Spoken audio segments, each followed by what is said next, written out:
शपथ ग्रहण के बाद दिल्ली की बीजेपी सरकार एक्शन में दिख रही है। सीएम रेखा गुप्ता के नेतृत्व वाली भाजपा सरकार ने पूर्व मुख्यमंत्री आतिशी और उनके मंत्रियों के निजी स्टाफ की सेवाएं खत्म कर दी हैं। साथ ही अन्य विभागों में भेजे गए सभी अधिकारियों और कर्मचारियों को वापस उनके मूल विभाग में रिपोर्ट करने का आदेश दे दिया गया है। इन अधिकारियों और कर्मचारियों को प्रतिनियुक्ति पर किसी दूसरे विभाग, बोर्ड या कॉर्पोरेशन में भेजा गया था।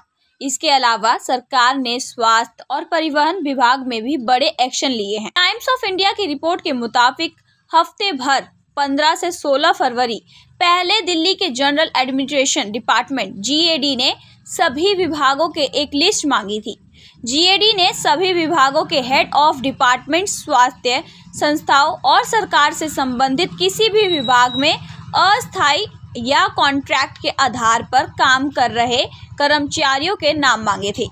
टाइम्स ऑफ इंडिया ने अधिकारियों के हवाले से लिखा कि कुछ महीने पहले भी ऐसे कर्मचारियों की लिस्ट मांगी गई थी जो किसी भी विभाग में अस्थायी तौर पर काम कर रहे हैं। सरकार का प्लान था कि इन पदों पर अस्थायी की जगह परमानेंट कर्मचारियों की नियुक्ति की जाए।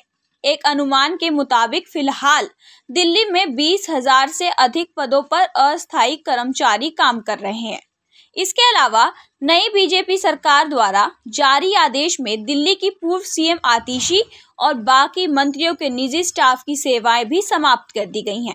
ये वो कर्मचारी थे जो किसी सरकारी विभाग में स्थायी तौर पर नियुक्त नहीं थे। ये मुख्यमंत्री या मंत्रियों के लिए काम करते हैं, इसलिए इन्हें पर्सनल स्टाफ कहा जाता है।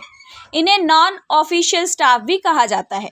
ये किसी सरकारी विभाग का हिस्सा नहीं होते, पर सरकार को सलाह देने और कभी कभी निर्णय लेने में भी इनकी भूमिका अहम होती है। पर्सनल स्टाफ को आमतौर पर किसी सलाहकार समिति या बोर्ड में जगह दी जाती है।